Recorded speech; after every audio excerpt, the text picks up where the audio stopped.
Hello বন্ধুরা, তোমরা সবাই কেমন আছো? আশা করি সবাই ভালো আছো, আমিও ভালো আছি। আমাদের বাড়ির বাগান থেকে সজনা ডাঁটা তুলে আনলাম। কেমন করে রান্নাটা করছি পুরো ভিডিওটা দেখতে থাকো। ভালো করে কেটে নিয়েছি, ধুয়ে নিয়েছি। তারপরে মশলা রেডি করে নিয়েছি। দেখো, আদা, রসুন, পেঁয়াজ, লঙ্কা, জিরে সব আছে। ব্লেন্ডারে বেটে নেব মশলাটা।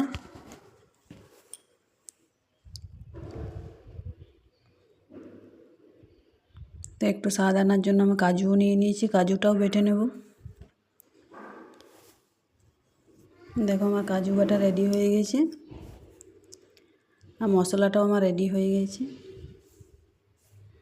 এবার কড়াই আমি চাপিয়ে দেবো। তো ভিডিওটা ভালো লাগলে লাইক, কমেন্ট, শেয়ার করবে এবং ভিডিওটা স্কিপ না করে পুরোপুরি দেখার অনুরোধ রইল সবার কাছে।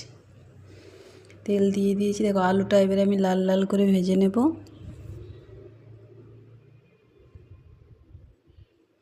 আমার লাল লাল করে কিন্তু ভাজা হয়ে গেছে। এবার ডাঁটাগুলো দিয়ে দেবো।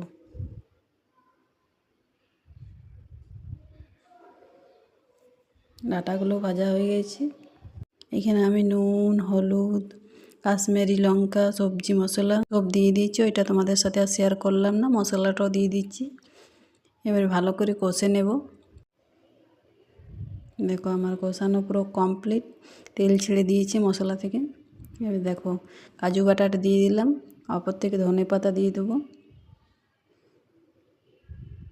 কত সুন্দর লাল লাল কালারটা হয়েছে। তো এমনি করে আমি বানাই। বাই বন্ধুরা, আজ এই পর্যন্তই। ভালো লাগলে কমেন্টে সবাই জানাবে।